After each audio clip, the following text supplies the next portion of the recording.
Hi there! If this is your first time here, welcome to the Parenthood and Relationship Podcast. I'm your host, Markella Kaplani, a psychologist, a parenthood and relationship coach, and a parent myself. Together, we explore the transformative journey of parenthood and its profound impact on our relationship with ourselves, our partners, and our children, so that we can be present and show up as we envision without having to do more.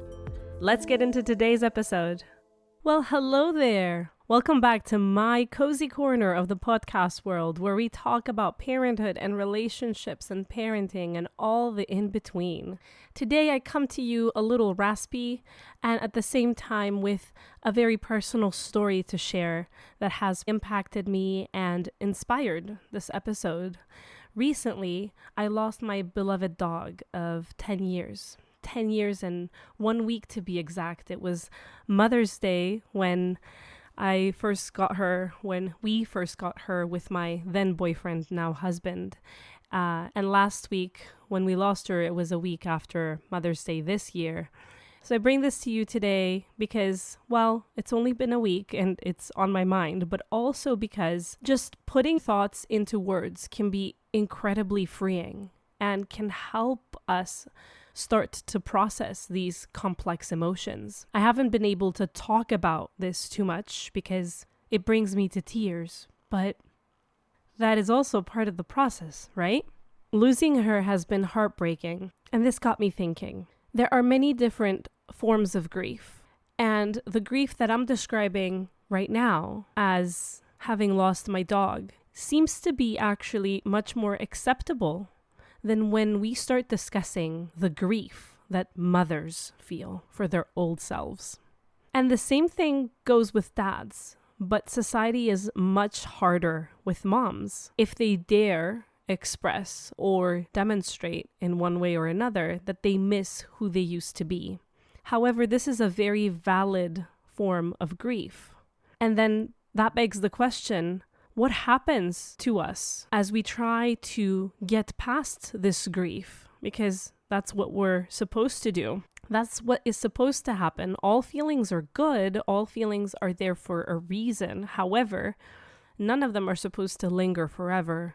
Even what society deems as positive feelings, if extended for a very long time. Like, if you're happy all the time, smiling and laughing all the time, even in situations that require some different response, you may be deemed as manic. And if we're not going to go down the diagnosis road, well, people are going to think that there's something wrong with you if you are not able to calibrate your emotional state. In that sense, I was wondering, as I now step through some of the stages of grief, it really hit me that in this case, I'm able to talk about this, and most people, if not everybody, will be very compassionate and will listen and will understand the pain that I'm going through. When we lose someone, or when we lose our beloved pet, we are, to an extent, if we're honest, allowed to feel our feelings, express our feelings. But then what happens to this grief that is so shameful, that is supposed to be hushed, that we cannot talk about? What happens then? Is it processed or is it not? So in a nutshell, this loss made me reflect on the types of grief that we do not give ourselves permission, or others, society doesn't give us permission to feel or express. This unspoken grief of losing parts of our old selves, our old lives, is what I want to talk about today. And if you're finding it hard to connect with yourself amidst all these changes, I've created a 30-day self-connect calendar just for you. Yeah, I'm calling it self-connect, not self-care. And that is very purposeful. You will find it at markellakaplani.com/self-connect calendar. You can also get the link by going to the description below. This calendar is packed with simple daily activities designed to help you reconnect to your old self, and even more importantly, to reconcile your old self with the new one that is forming, that has been forming, because they don't have to be enemies. They don't have to exist alone. They can coexist.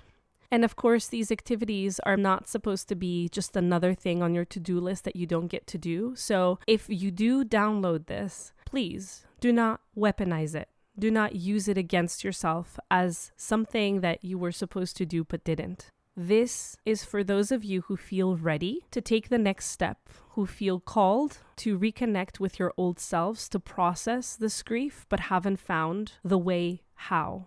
It's the first step toward getting closer to acknowledging and processing this loss so that you can come out stronger.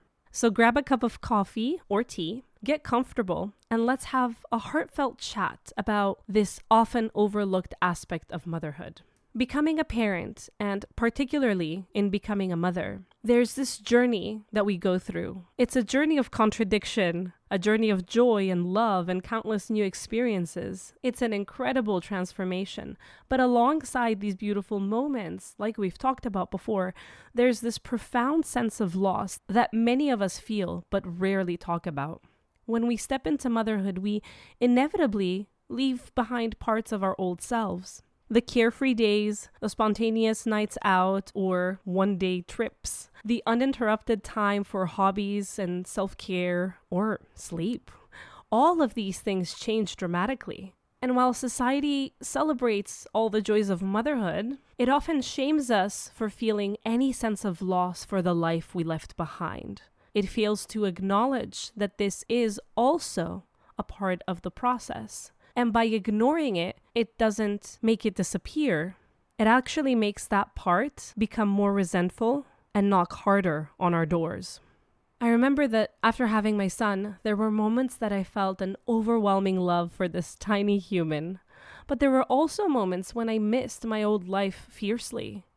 I missed my independence. I missed my career. I missed the freedom to just pick up and go somewhere without second thought. And I felt guilty for having those feelings. I thought, shouldn't I be grateful? I was the one that wanted to do this. My husband and I were really conscious of the choice that we made. And, especially after the first pregnancy that ended in miscarriage, I was even more aware. I knew deep inside how much I wanted this baby. So shouldn't I feel completely content? But those feelings that I was having, that loss that I was feeling, were also valid. They are still there and they are still valid. It's okay to miss parts of our old lives. It took me a long time to come to the point where I would say this and believe it. When we don't give ourselves permission to grieve the loss of our old selves, this unprocessed grief can quietly fester. We might think we're being strong by pushing it down, but in reality, it can create a disconnect between who we are now and who we want to be as mothers and who we were before. To help you visualize this, think about you carrying this heavy backpack, but you can't see it. Still, the weight is there with you every day. That is what unprocessed grief does to us. It weighs us down in ways that we might not even realize.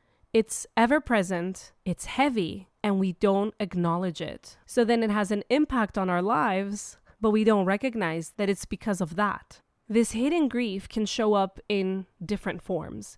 Maybe you feel irritable more often, or you're very easily overwhelmed. I know that's what's happened to me. And I know that as a person that wasn't very anxious by nature, ever since I became a mom, I carry much more stress in my body than I ever used to. And it showed up in several different ways. It's something that needs time to heal, to recalibrate, to work through, to slowly be released. You might find yourself feeling distant or disconnected from your partner or your children, or perhaps there's this constant undercurrent of sadness that you can't quite shake. These are all signs that something deeper is going on, something that needs your attention and compassion.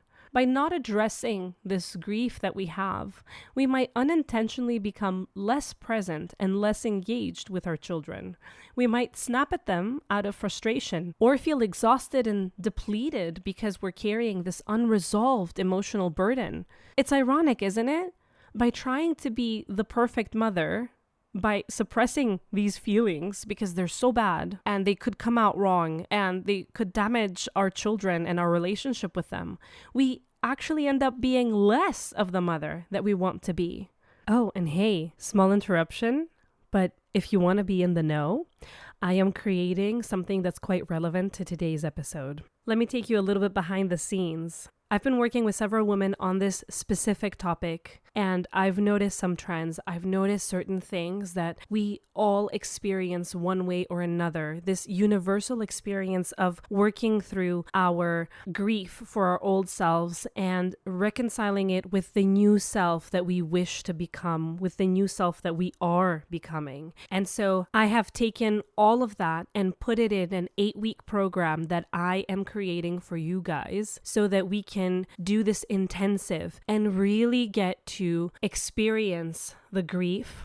We can process all of these things that are beneath the surface and are affecting how we show up in motherhood, that are challenging who we are, and that are creating this rift between the mother we want to be and the mother that we feel we currently are. Because it's not that you're not a good mother, you're a great mother. But if you want to show up present, if you want to show up centered so that you can teach your kids to be self-regulated, you have to regulate yourself first. And this is the way to do it. So for those of you who might be interested in this, and for a little bit of an incentive, since you're the first ones to hear this, for all those who sign up on the wait list before this is announced, before this is up and running, you get a chance through a randomized computerized raffle to win one of 3 spots and get in for free. How does that sound? Find more details in the description below.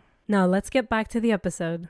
I once spoke with a friend who confided in me that she felt like a bad mom because she missed her old career-driven self. She had very consciously given up a job that she really loved to be a full-time mom.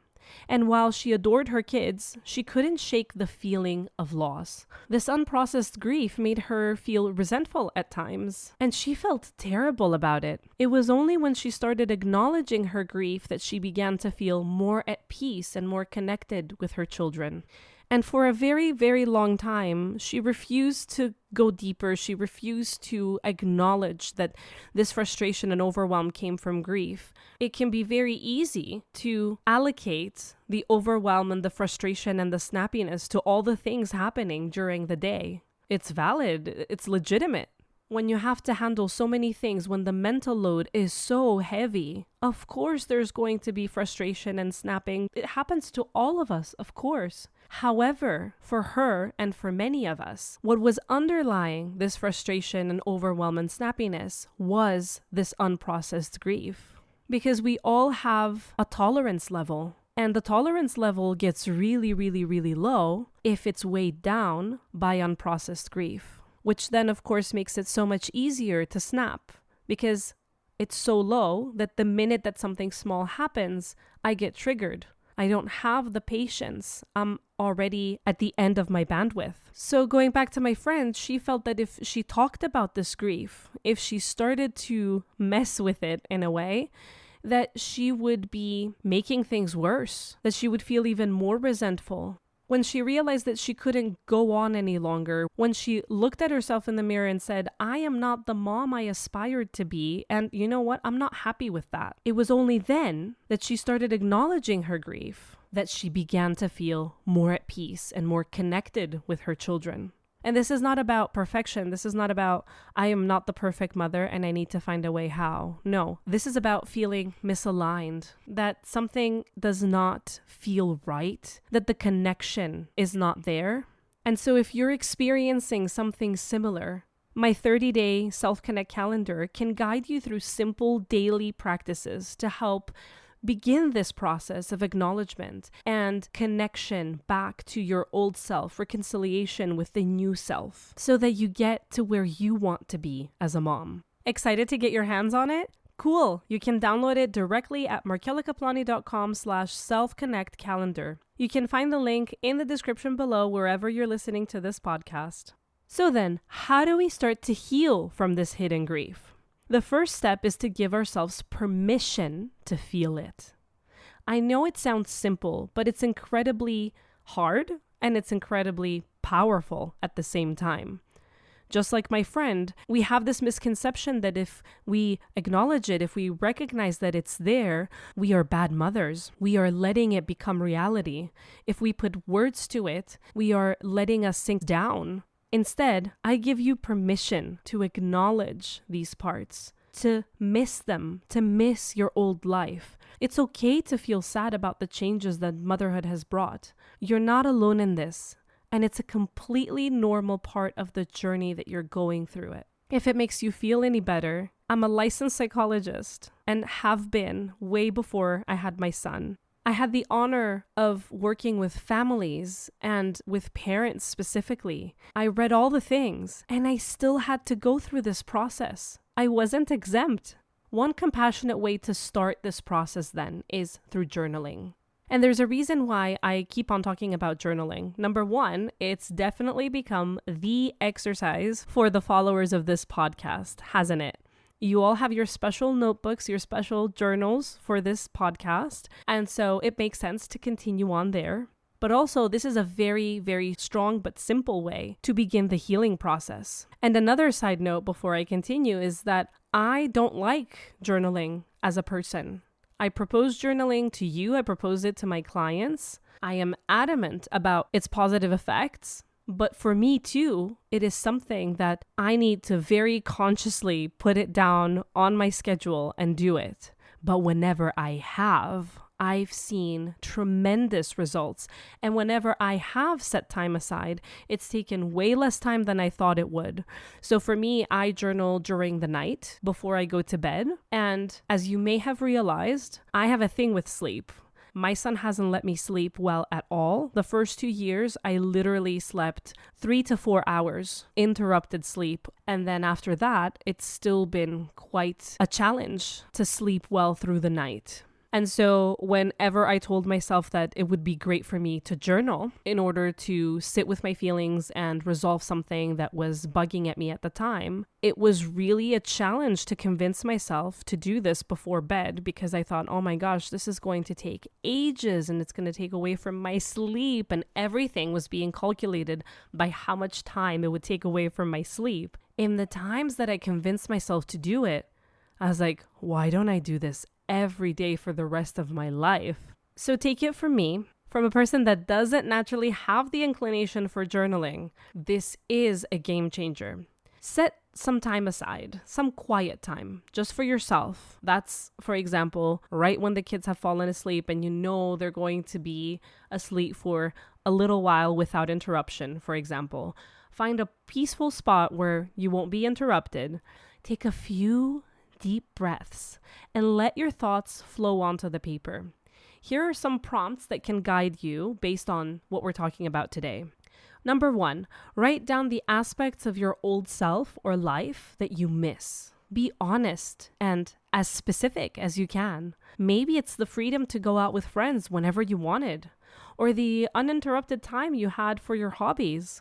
I know before my son, I was trying out every hobby. I think it's one of my life goals that I haven't spoken out loud, that I try out all the different types of hobbies that there are. Well, of course, that's not possible, but you know what I mean. I've tried sewing, I've tried knitting, I've tried jewelry making. Currently, I am making things out of cement. And it's been a challenge to say no to different types of opportunities and, frankly, ads that keep popping up with new seminars and new things that I could be doing. For example, I really want to get into woodworking, but how do you do that? They take up so much space, and these are dangerous tools that you have to have in your house with a toddler running around. So that's definitely a no-no. That is a part for me that I miss a lot. So reflect on what these moments that you miss meant to you and why you cherish them. Allow yourself then to feel the emotions that come up as you write. So this is step 2. Don't judge them. Whether it's sadness or anger or longing, let those emotions surface. Remember, there's no right or wrong feelings. All feelings are good. All feelings have a purpose. So in this regard, it might be helpful to write about a particular day or event that you miss most and how it made you feel. Then, step 3, think about how these losses have changed you. What have you gained from becoming a mother? And what do you still struggle with? This isn't about making a pros and cons list of whether it's better to be a mother or not, but rather it's about understanding the full picture of your experience. You might realize in doing this that some of the strengths that you've developed as a mother are directly linked to the things that you miss. You might also realize that there are ways that you can bring these two sides together. Or maybe that the things that you used to do and you now miss have impacted how you show up as a mother, have given you skills, have given you opportunities, have filled your cup so much so that you're able to fill your children's cups. And so then the bitter feeling that you feel about missing these things can become bittersweet. And that does make a difference. And step 4, pay attention to where you feel stuck or unresolved as you do this. Which areas call for more time and for more work? You might think that, hey, I'm a seasoned mother. Are you possibly making this episode and talking only to new mothers? No. There are many mothers of many years and multiple children that still haven't resolved their loss of their old selves. It is still there lingering. And frankly, it's probably way bigger because it's festered. So I'm talking to all of you. Maybe there's a particular loss that feels especially painful, or an aspect of your motherhood life that you're finding very hard to accept still. Consider writing a letter to your old self, acknowledging the changes and expressing your feelings openly. So this could become an activity that takes a few days. I would break it apart into a week. And I would start with the first part of writing down those aspects of your old self that you miss the most. And then the next day you can read those, because reading them back to yourself can actually trigger that part of you that really misses them. And so then on the next day you read it and feel the emotions as they come up and write them down without judgment. And then on the third day, you can think about how these losses have changed you and kind of do that evaluation of how the things that you miss may be contributing to motherhood, or motherhood may be somehow linked to the things that you miss. On the fourth day, you can write how you feel stuck. What are the things that you may be finding hard to accept? And on the fifth day, you could write that letter to your old self. As you journal, you'll begin to see patterns and areas that need more attention. This process can illuminate where your energy is blocked and what aspects of grief require deeper exploration. Like I said at the beginning of the episode, putting our thoughts down into words can be incredibly freeing. And so it's not by chance that I ask you to journal. This really is where the process begins. It's my way of taking your hand and leading you through the journey, even though we're far away. Another compassionate approach is to talk to someone you trust about your feelings. It could be a friend, a family member, a coach, a therapist. Sharing your experiences and hearing that you're not alone can be so validating. You might even find that others have similar feelings, but we're also afraid to express them. Of course, it's really important to consider who it is you're talking to, right? So I was with a friend the other day and she was sharing some of her thoughts about motherhood alongside the good ones, some of those thoughts that are not accepted so openly in society. And she was telling me that I filter who I say these things to, not because I'm ashamed, but because I know how people will respond. And I owe it to myself to not put myself in a situation where people will judge me or they will start a conversation that's going to start to make me feel uncomfortable, because I don't want to put myself in a place where I excuse myself and I have to explain that I love my child, but this is a form of self-care. She knows that it will be good for her to put her feelings into words and to express herself to people who will understand her. And so she screens and she selects and she follows her gut, knowing who it is that will understand her. Or she makes an assessment. If she were to share it with me and she would see me kind of roll my eyes, I'm sure she wouldn't tell me anything like that again. And so that's really important to also consider. When you hear a podcast or read an article, people like me tell you, express yourself, talk about it. It doesn't make it more effective for you to talk about it with everyone. And it really doesn't make it at all effective, even though sometimes you may feel like it. It doesn't make it at all effective for you to be trying to convince those who decisively frown upon these kinds of thoughts and feelings to try to convince them otherwise. Because in that fight for validation from these people, even if at the end they look like they are slightly convinced, even if at the end they agree with you, just the fact that you put yourself through that process of having to gain their validation sends a message, a deep subconscious message to yourself that only through their validation is it okay for you to feel these feelings. And that puts you in a loop of having to have such conversations, of having to have such uncomfortable energy-sucking discussions with people, trying to convince them so that you can appease that fear that it's not okay for you to feel this way. So after that rant, and before we wrap up for today, I want to remind you that acknowledging and processing your grief is a vital step toward becoming the mother that you want to be, not the other way around. Suppressing it will not make you a better mother. Recognizing the grief that you feel for your old self doesn't make you any less of a great mother. It doesn't suggest that you want to go back. In fact, it allows you to show up more fully for your children and for yourself. This grief can be a transformational experience, as uncomfortable and as shameful as it may feel right now. By accepting and working through it, you honor your old self and pave the way for a more authentic and connected version of yourself as a parent. You're not alone in this journey. I've said it before, I'm saying it again. We all have moments of doubt and sorrow, but embracing these feelings can help us grow both as individuals and as parents. You are a wonderful mother, and this process of grieving your old self is not something to be ashamed of. It's an essential part of your evolution. By facing this grief head on, you can create a deeper connection with your children and your partner, and have a more fulfilling experience of motherhood as a result. Thank you for joining me in this deeply personal and important conversation. I hope you found some comfort and clarity in our discussion today.